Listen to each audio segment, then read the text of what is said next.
ह्रीङ्कारासनगर्भितां श्रीमात्रे नमः। श्री कालिकादेव्यै नमः। सर्वमंगलमांगल्ये शिवे सर्वार्थसाधके शरण्ये त्र्यंबके देवी नारायणी नमोस्तुते। భక్తులందరికీ తెలియనివనగా ఇక్కడ ఉన్న అమ్మవారు శ్రీ కాళికాదేవి అమ్మవారు. ఆ విగ్రహాన్ని చూస్తేనే మనకు తెలుస్తుంది ఎంత పాత విగ్రహము, ఎంత పురాతన విగ్రహం అనేది. ఈ దేవాలయాన్ని సుమారుగా 200 సంవత్సరాల క్రితము నిర్మించడం జరిగినది. ఈ అమ్మవారు కాళికా అమ్మవారు.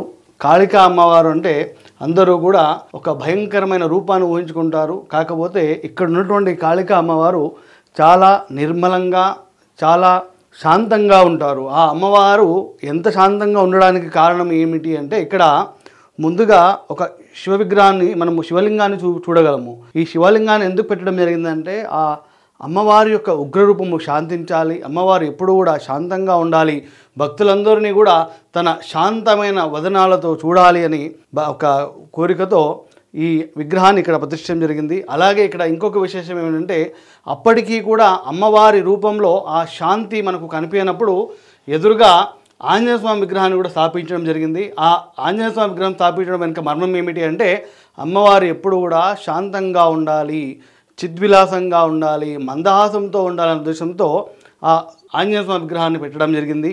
ఈ దేవాలయంలో కోరుకున్న వారికి కోరుకున్నది జరుగుతుంది. ఈ దేవాలయంలో ప్రతి నవరాత్రులకు కూడా విశేషంగా ఉత్సవాలు జరుగుతాయి. ఎవరెవరైతే ఆ ఉత్సవాల్లో పాల్గొని, ఆ అమ్మవారి సేవలో పాల్గొని తమ యొక్క కోరికలను కోరుకున్నారో వాళ్ళ కోరికలన్నీ కూడా ధర్మబద్ధంగా ఉన్నటువంటి కోరికలన్నీ కూడా ఆ అమ్మవారి దయ వల్ల తీరబడ్డాయి. అందుచేత ఆ నవరాత్రులలో భక్తుల సందోహము విశేషంగా ఉంటుంది. ఎవరికైతే సంతానం లేదో, ఎవరికైతే వివాహం ఆలస్యం అవుతుందో, ఎవరికైతే జీవనము చికాకుగా ఉందో వారందరూ కూడా ఈ నవరాత్రుల్లో వచ్చి అమ్మవారిని దర్శించినట్లయితే వారి బాధల నుంచి తొలగించబడి వారు అమ్మవారి కృపాకటాక్షం పొందగలరు.